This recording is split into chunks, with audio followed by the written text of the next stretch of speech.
परमात्मा की महिमा और उनके रहस्यों को जानिए और आइए कबीर परमेश्वर पुस्तक की अद्भुत यात्रा शुरू करें, सिर्फ ऐसे विजुअल ऑडियो बुक चैनल पर। पुरी में श्री जगन्नाथ जी का मंदिर अर्थात धाम कैसे बना? उड़ीसा प्रांत में एक इंद्रदमन नाम का राजा था। वह भगवान श्री कृष्ण जी का अनन्य भक्त था।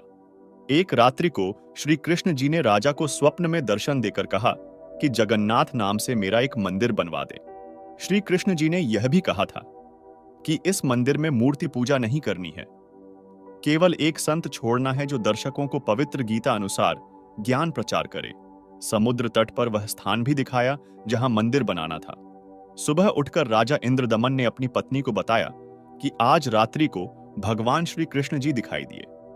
मंदिर बनवाने के लिए कहां है? रानी ने कहा, शुभ कार्य में देरी क्या?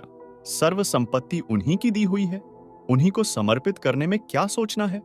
राजा ने उस स्थान पर मंदिर बनवा दिया जो श्री कृष्ण जी ने स्वप्न में समुद्र के किनारे पर दिखाया था। मंदिर बनने के बाद समुद्री तूफान उठा, मंदिर को तोड़ दिया। निशान भी नहीं बचा कि यहां मंदिर था। ऐसे राजा ने 5 बार मंदिर बनवाया, 5 बार समुद्र ने तोड़ दिया। राजा ने निराश होकर मंदिर न बनवाने का निर्णय ले लिया। यह सोचा कि न जाने समुद्र मेरे से कौन से जन्म का प्रतिशोध ले रहा है। कोष रिक्त हो गया, मंदिर बना नहीं। कुछ समय उपरांत पूर्ण परमेश्वर यानी कबीरदेव ज्योति निरंजन यानी काल को दिए वचन अनुसार राजा इंद्रदमन के पास आए तथा राजा से कहा, आप मंदिर बनवाओ, अब के समुद्र मंदिर यानी महल नहीं तोड़ेगा। राजा ने कहा, संत जी मुझे विश्वास नहीं है, मैं भगवान श्री कृष्ण यानी विष्णु जी के आदेश से मंदिर बनवा रहा हूं। श्री कृष्ण जी समुद्र को नहीं रोक पा रहे हैं। 5 बार मंदिर बनवा चुका हूं, यह सोचकर कि कहीं भगवान मेरी परीक्षा ले रहे हों। परंतु अब तो परीक्षा देने योग्य भी नहीं रहा हूं, क्योंकि कोष भी रिक्त हो गया है। अब मंदिर बनवाना मेरे वश की बात नहीं। परमेश्वर ने कहा, इंद्रदमन, जिस परमेश्वर ने सर्व ब्रह्मांडों की रचना की है वही सर्व कार्य करने में सक्षम है, अन्य प्रभु नहीं। मैं उस परमेश्वर की वचन शक्ति प्राप्त हूं, मैं समुद्र को रोक सकता हूं। परमात्मा अपने आप को छुपाते हुए सत कह रहे थे। राजा ने कहा कि संत जी, मैं नहीं मान सकता कि श्री कृष्ण जी से भी कोई प्रबल शक्ति युक्त प्रभु है। जब वे ही समुद्र को नहीं रोक सके तो आप कौन से खेत की मूली हो? मुझे विश्वास नहीं होता तथा न ही मेरी वित्तीय स्थिति मंदिर यानी महल बनवाने की है। संत रूप में आए कबीरदेव यानी कबीर परमेश्वर ने कहा, राजन, यदि मंदिर बनवाने का मन बने तो मेरे पास आ जाना, मैं अमूक स्थान पर रहता हूं। अब के समुद्र मंदिर को नहीं तोड़ेगा। यह कहकर प्रभु चले आए। उसी रात्रि में प्रभु श्री कृष्ण जी ने फिर राजा इंद्रदमन को दर्शन दिए तथा कहा, इंद्रदमन, एक बार फिर महल बनवा दे। जो तेरे पास संत आया था उससे संपर्क करके सहायता की याचना कर ले। वह ऐसा वैसा संत नहीं है, उसकी भक्ति शक्ति का कोई वार पार नहीं है। राजा इंद्रदमन नींद से जागा, स्वप्न का पूरा वृतांत अपनी रानी को बताया। रानी ने कहा, प्रभु कह रहे हैं तो आप मत चुको, प्रभु का महल फिर बनवा दो। रानी की सद्भावना युक्त वाणी सुनकर राजा ने कहा, अब तो कोष भी खाली हो चुका है, यदि मंदिर नहीं बनवाऊंगा तो प्रभु अप्रसन्न हो जाएंगे। मैं तो धर्म संकट में फंस गया हूं। रानी ने कहा, मेरे पास गहने रखे हैं, उनसे आसानी से मंदिर बन जाएगा। आप यह गहने लो तथा प्रभु के आदेश का पालन करो। यह कहते हुए रानी ने सर्व गहने जो घर रखे थे तथा जो पहन रखे थे निकालकर प्रभु के निमित्त अपने पति के चरणों में समर्पित कर दिए। राजा इंद्रदमन उस स्थान पर गया जो परमेश्वर ने संत रूप में आकर बताया था। कबीर प्रभु अर्थात अपरिचित संत को खोजकर समुद्र को रोकने की प्रार्थना की। प्रभु कबीर जी यानी कबीरदेव ने कहा कि जिस तरफ से समुद्र उठकर आता है वहां समुद्र के किनारे एक चौरा यानी चबूतरा बनवा दे, जिस पर बैठकर मैं प्रभु की भक्ति करूंगा तथा समुद्र को रोकूंगा। राजा ने एक बड़े पत्थर को कारीगरों से चबूतरा जैसा बनवाया। परमेश्वर कबीर जी उस पर बैठ गए। जगन्नाथ मंदिर को बचाने के लिए समुद्र को रोकना। 6ठी बार मंदिर बनना प्रारंभ हुआ। उसी समय एक नाथ परंपरा के सिद्ध महात्मा आ गए। नाथ जी ने राजा से कहा, राजा, बहुत अच्छा मंदिर बनवा रहे हो, इसमें मूर्ति भी स्थापित करनी चाहिए। मूर्ति बिना मंदिर कैसा? यह मेरा आदेश है। राजा इंद्रदमन ने हाथ जोड़कर कहा, नाथ जी, प्रभु श्री कृष्ण जी ने मुझे स्वप्न में दर्शन देकर मंदिर बनवाने का आदेश दिया था तथा कहा था कि इस महल में न तो मूर्ति रखनी है न ही पाखंड पूजा करनी है। राजा की बात सुनकर नाथ ने कहा, स्वप्न भी कोई सत होता है, मेरे आदेश का पालन कीजिए। तथा चंदन की लकड़ी की मूर्ति अवश्य स्थापित कीजिएगा। यह कहकर नाथ जी बिना जलपान ग्रहण किए उठ गए। राजा ने डर के मारे चंदन की लकड़ी मंगवाई तथा कारीगर को मूर्ति बनाने का आदेश दे दिया। एक मूर्ति श्री कृष्ण जी की स्थापित करने का आदेश श्री नाथ जी का था। फिर अन्य गुरुओं संतों ने राजा को राय दी कि अकेले प्रभु कैसे रहेंगे, वे तो श्री बलराम को सदा साथ रखते थे। एक ने कहा, बहन सुभद्रा तो भगवान श्री कृष्ण जी की लाडली बहन थी, वह कैसे अपने भाई बिना रह सकती है। 3 मूर्तियां बनवाने का निर्णय लिया गया। 3 कारीगर नियुक्त किए। मूर्तियां तैयार होते ही टुकड़े टुकड़े हो गई। ऐसे 3 बार मूर्तियां खंड हो गई। राजा बहुत चिंतित हुआ। सोचा, मेरे भाग्य में यह यश व पुण्य कर्म नहीं है। मंदिर बनता है वह टूट जाता है, अब मूर्तियां टूट रही हैं। नाथ जी रुष्ट होकर गए हैं। यदि कहूंगा कि मूर्तियां टूट जाती हैं तो सोचेगा कि राजा बहाना बना रहा है, कहीं मुझे शाप न दे दे। चिंताग्रस्त राजा न तो आहार कर रहा है, न रात्रि भर निंद्रा आई। सुबह बेचैन अवस्था में राज दरबार में गया। उसी समय पूर्ण परमात्मा कबीरदेव यानी कबीर प्रभु एक 80 वर्षीय कारीगर का रूप बनाकर राज दरबार में उपस्थित हुआ। कमर पर एक थैला लटकाए हुए था जिसमें आरी बाहर स्पष्ट दिखाई दे रही थी, मानो बिना बताए कारीगर का परिचय दे रही थी, तथा अन्य बसोला व बर्मा आदि थैले में भरे थे। कारीगर वेश में प्रभु ने राजा से कहा, मैंने सुना है कि प्रभु के मंदिर के लिए मूर्तियां पूर्ण नहीं हो रही हैं। मैं 80 वर्ष का वृद्ध हो चुका हूं तथा 60 वर्ष का अनुभव है। चंदन की लकड़ी की मूर्ति प्रत्येक कारीगर नहीं बना सकता। यदि आपकी आज्ञा हो तो सेवक उपस्थित है। राजा ने कहा, कारीगर, आप मेरे लिए भगवान ही कारीगर बनकर आए लगते हो। मैं बहुत चिंतित था, सोच ही रहा था कि कोई अनुभवी कारीगर मिले तो समस्या का समाधान बने। आप शीघ्र मूर्तियां बना दो। वृद्ध कारीगर रूप में आए कबीरदेव यानी कबीर प्रभु ने कहा, राजन, मुझे एक कमरा दे दो जिसमें बैठकर प्रभु की मूर्ति तैयार करूंगा। मैं अंदर से दरवाजा बंद करके स्वच्छता से मूर्ति बनाऊंगा। ये मूर्तियां जब तैयार हो जाएंगी तब दरवाजा खुलेगा। यदि बीच में किसी ने खोल दिया तो जितनी मूर्तियां बनेगी उतनी ही रह जाएंगी। राजा ने कहा, जैसा आप उचित समझो वैसा करो। 12 दिन मूर्तियां बनाते हो गए तो नाथ जी आ गए। नाथ जी ने राजा से पूछा, इंद्रदमन मूर्तियां बनाई क्या? राजा ने करबद्ध होकर कहा कि आपकी आज्ञा का पूर्ण पालन किया गया है महात्मा जी, परंतु मेरा दुर्भाग्य है कि मूर्तियां बन नहीं पा रही हैं। आधी बनते ही टुकड़े टुकड़े हो जाती हैं। नौकरों से मूर्तियों के टुकड़े मंगवाकर नाथ जी को विश्वास दिलाने के लिए दिखाए। नाथ जी ने कहा कि मूर्ति अवश्य बनवानी है, अब बनवाओ, मैं देखता हूं कैसे मूर्ति टूटती है।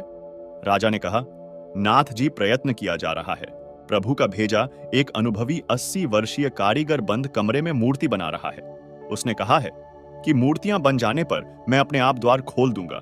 यदि किसी ने बीच में द्वार खोल दिया तो जितनी मूर्तियां बनी होंगी उतनी ही रह जाएंगी। आज उसे मूर्ति बनाते 12 दिन हो गए। न तो बाहर निकला है, न ही जलपान तथा आहार ही किया है।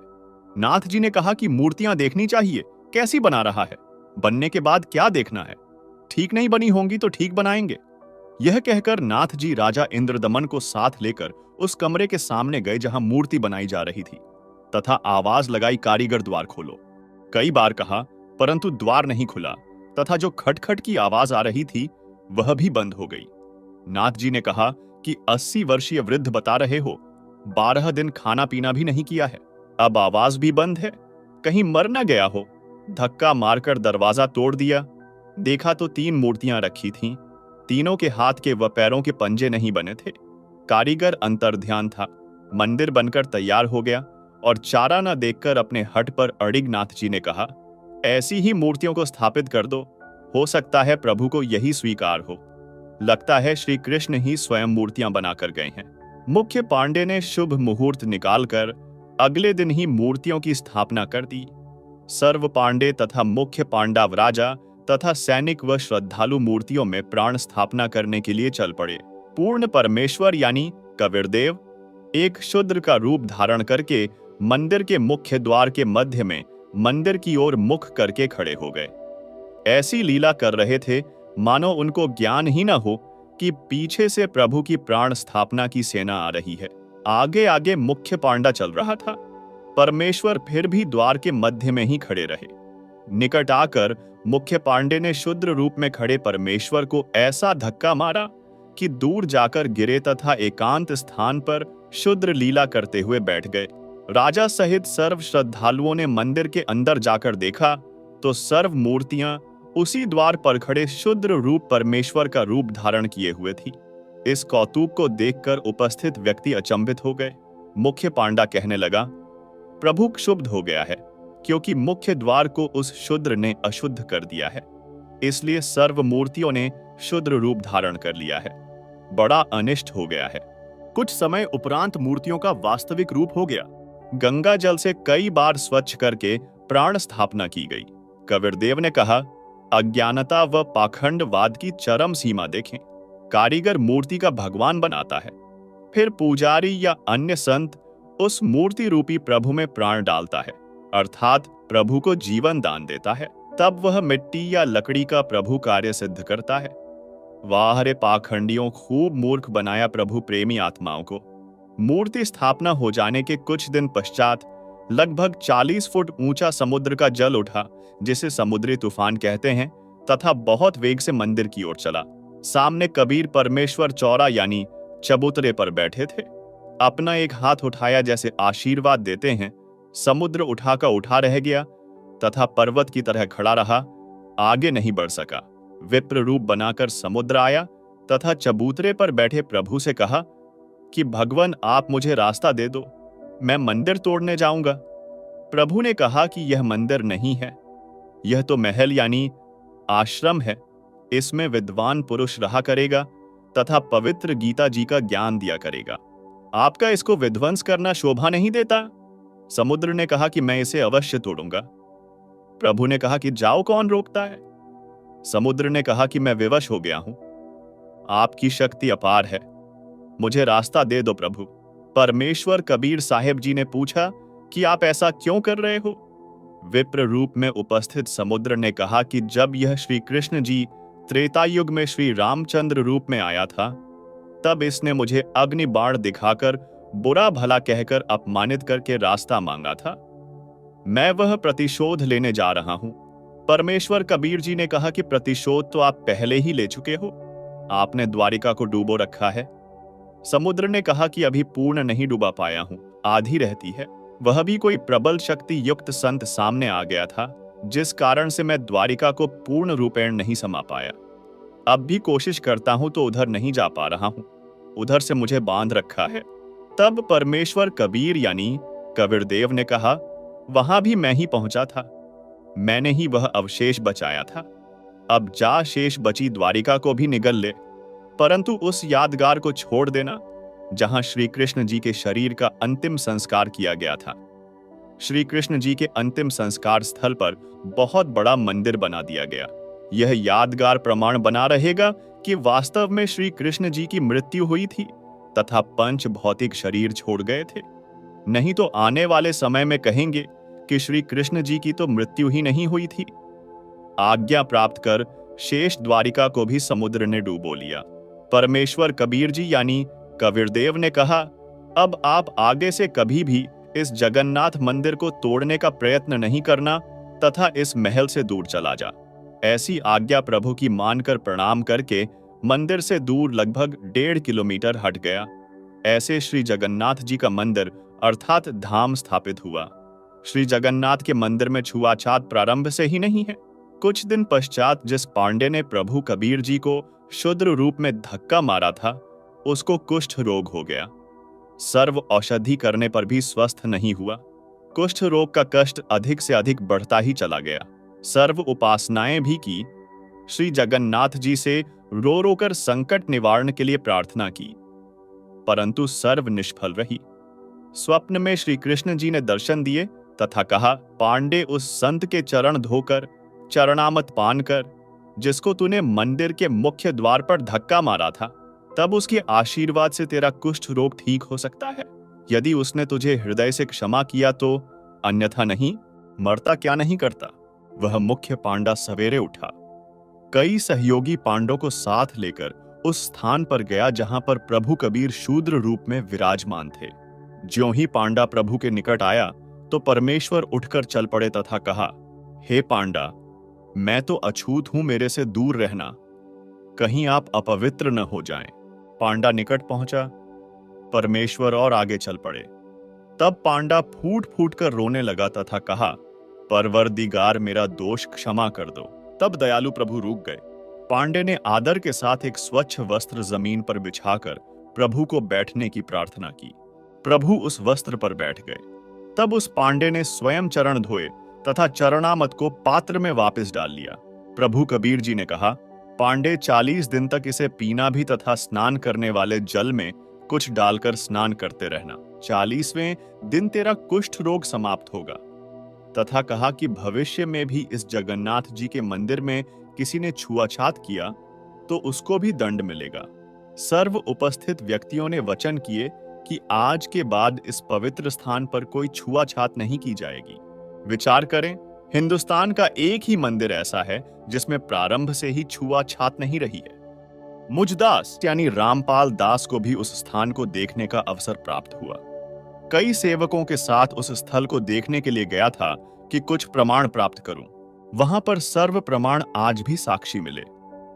जिस पत्थर यानी चौरा पर बैठकर कबीर परमेश्वर जी ने मंदिर को बचाने के लिए समुद्र को रोका था, वह आज भी विद्यमान है। उसके ऊपर एक यादगार रूप में गुंबज बना रखा है। वहां पर बहुत पुरातन महंत यानी रखवाला परंपरा से एक आश्रम भी विद्यमान है। वहां पर लगभग 70 वर्षीय वृद्ध महंत जी से उपरोक्त मंदिर की समुद्र से रक्षा की जानकारी चाहिए तो उसने भी यही बताया तथा कहा कि मेरे पूर्वज कई पीढ़ी से यहाँ पर महंत यानी रखवाले रहे हैं। यहाँ पर ही श्री धर्मदास साहेब व उनकी पत्नी भक्तमती आमनी देवी ने शरीर त्यागा था। दोनों की समाधियां भी साथ साथ बनी दिखाई। फिर हम श्री जगन्नाथ जी के मंदिर में गए। वहां पर मूर्ति पूजा आज भी नहीं है, परंतु प्रदर्शनी अवश्य लगा रखी है। जो 3 मूर्तियां भगवान श्री कृष्ण जी तथा श्री बलराम जी व बहन सुभद्रा जी की मंदिर के अंदर स्थापित हैं, उनके दोनों हाथों के पंजे नहीं हैं, दोनों हाथ टूंडे हैं। उन मूर्तियों की भी पूजा नहीं होती, केवल दर्शनार्थ रखी हैं। वहां पर एक गाइड पांडे से पूछा कि सुना है कि यह मंदिर 5 बार समुद्र ने तोड़ा था, पुनर्बनवाया था। समुद्र ने क्यों तोड़ा? फिर किसने समुद्र को रोका? पांडे ने कहा, इतना तो मुझे पता नहीं, यह सर्व कृपा जगन्नाथ जी की थी, उन्होंने ही समुद्र को रोका था। सुना तो है कि समुद्र ने 3 बार मंदिर को तोड़ा था। मैंने फिर प्रश्न किया कि प्रथम बार ही क्यों न समुद्र रोका प्रभु ने? पांडे ने उत्तर दिया कि लीला है जगन्नाथ की। मैंने फिर पूछा कि इस मंदिर में छुआछात है या नहीं? उसने कहा, जब से मंदिर बना है यहां कोई छुआछात नहीं है। मंदिर में शूद्र तथा पांडा एक थाली या पतल में खाना खा सकते हैं, कोई मना नहीं करता। मैंने प्रश्न किया, पांडे जी अन्य हिंदू मंदिरों में तो पहले बहुत छुआछात थी, इसमें क्यों नहीं? प्रभु तो वही है। पांडे का उत्तर था, लीला है जगन्नाथ की। अब पुण्यात्माएं विचार करें कि सत को कितना दबाया गया है एक लीला जगन्नाथ की कहकर। पवित्र यादगारें आदरणीय हैं, परंतु आत्म कल्याण तो केवल पवित्र गीता जी व पवित्र वेदों में वर्णित तथा परमेश्वर कबीर जी द्वारा दिए तत्वज्ञान के अनुसार भक्ति साधना करने मात्र से ही संभव है। अन्यथा शास्त्र विरुद्ध होने से मानव जीवन व्यर्थ हो जाएगा। प्रमाण गीता अध्याय 16 मंत्र 23 से 24 श्री जगन्नाथ के मंदिर में प्रभु के आदेशानुसार पवित्र गीता जी के ज्ञान की महिमा का गुणगान होना ही श्रेयस्कर है तथा जैसा श्रीमद्भगवद गीता जी में भक्ति विधि है, उसी प्रकार साधना करने मात्र से ही आत्म कल्याण संभव है। अन्यथा जगन्नाथ जी के दर्शन मात्र या खिचड़ी प्रसाद खाने मात्र से कोई लाभ नहीं, क्योंकि यह क्रिया श्री गीता जी में वर्णित न होने से शास्त्र विरुद्ध हुई, जो अध्याय 16 मंत्र 23 से 24 में प्रमाण है। जगन्नाथ के पांडे की कबीर जी द्वारा रक्षा। काशी शहर में बैठे कबीर परमेश्वर जी ने जगन्नाथ मंदिर के पांडे के पैर को गर्म खिचड़ी प्रसाद से जलने से बचाया। प्रकरण इस प्रकार है, एक समय दिल्ली का राजा सिकंदर लोधी काशी नगर में गया हुआ था। बंदी छोड़ कबीर परमेश्वर जी अपने साथ भक्त रविदास जी को लेकर राज दरबार में स्वाभाविक पहुंच गए। दोनों को अच्छा आसन बैठने को दिया तथा राजा सिकंदर लोधी तथा काशी नरेश वीरदेव सिंह बघेल भी साथ में बैठ गए। कुछ समय उपरांत परमेश्वर कबीर जी ने अपने पैर पर अपने कमंडल यानी एक पानी का भरा लौटा जो कबीर जी साथ रखते थे, से जल डाला तो सिकंदर राजा तथा वीर देव सिंह बघेल ने पूछा कि महात्मा जी, आपने अपने पैर पर जल किस लिए डाला? परमेश्वर कबीर जी ने उत्तर दिया कि जगन्नाथपुरी में एक राम सहाय पांडा खिचड़ी प्रसाद उतार रहा था। गर्म खिचड़ी उसके पैर पर गिर गई। उसके पैर को जलने से बचाया है। यह जल उसके पैर पर गिरा है। काशी शहर में बैठे कबीर जी ने जगन्नाथ के मंदिर में पांडे के पैर को जलने से बचाया। इस बात की सत्यता को जानने के लिए राजाओं ने तुरंत 2 सिपाही भेजे जो ऊंटों पर सवार होकर जगन्नाथपुरी के मंदिर में 10 दिन में पहुंचे। वहां जाकर पता किया और उसी राम सहाय पांडे से पूछा। वहां पर उस समय उपस्थित कई पांडे भी घटना के प्रत्यक्षदर्शी थे। उन सब ने बताया कि कबीर जी यहां मंदिर में उपस्थित थे। मैं खिचड़ी प्रसाद का टोकना उतार रहा था। उबलता प्रसाद मेरे इस पैर पर गिरा। उस समय कबीर जी ने अपने कमंडल से हिमजल यानी बर्फ जैसा शीतल जल मेरे पैर पर डाला। मेरी चीख निकल गई थी। बहुत से व्यक्ति यहां इकट्ठे हो गए थे। मुझे तुरंत राहत मिल गई, अन्यथा मेरा पैर जल जाता। सिपाहियों ने पूछा, कौन कबीर है जिसने तेरे पैर पर शीतल जल डाला था? राम सहाय ने बताया कि काशी वाला जुलाहा कबीर था। वह प्रतिदिन यहां आते हैं, कुछ देर सत्संग करते हैं। यह सारा वृत्तांत लिखवाकर सिपाही आए और घटना सत्य बताई। दोनों राजाओं ने आश्चर्य किया और कहा कि पृथ्वी पर राम रहीम स्वयं आए हैं। ये केवल जुलाहा यानी कपड़ा बुनकर ही नहीं है, ये तो संसार के भी निर्माता हैं।